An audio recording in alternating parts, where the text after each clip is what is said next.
Hello guys, everyone, happy tracking channel.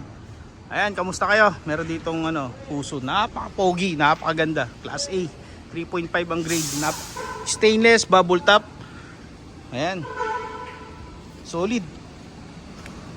Ayan, ito kanya under suspension. Ganda pa, napakaganda, solid oh. Stainless. Ito hindi pala, hindi siya stainless no.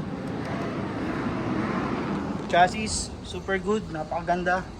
Secondary, napakaganda, no? Ayan, no? Tapos may laman ng mixer sa loob. Mixer or tractor head pala. Ayan, no? Stainless. Hindi siya Alcoa, guys, no? Stainless lang. Yung kanyang toolbox. Maganda. Swerte makakakuha niyan. Ito yung likod. Ayan. Original na rin yung kanyang taillight, no? Accessorated na rin. Yan. Napaka-quality. So, hello guys. Ayun, napakaganda ng unit naman na to, no? Puso siya, guys. Na manual transmission. Ayan, original. And ito yung kanyang ng battery, mahina.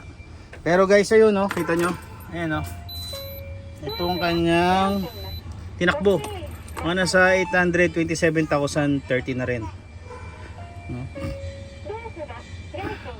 So medyo malayo, pero kung pag nirimap kasi yan guys, maganda yan. So subukan natin ulit. Ba't kaya, no? Anyway, baka mahina lang yung battery. Ayan guys. Pero ayan yung loob. Kita nyo ang ganda. Yan, puso to, no? Pero malaman pa natin kung anong engine ito. Pero I think ito 6M70 to eh. No? Napakaganda. Promise. Well, sa mga ganitong unit talagang pag-uunahan to, no?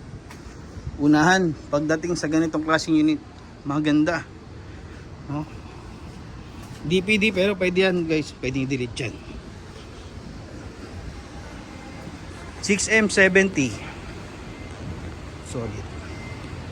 Yan guys, happy tracking channel everyone. Thank you, bye bye and God bless.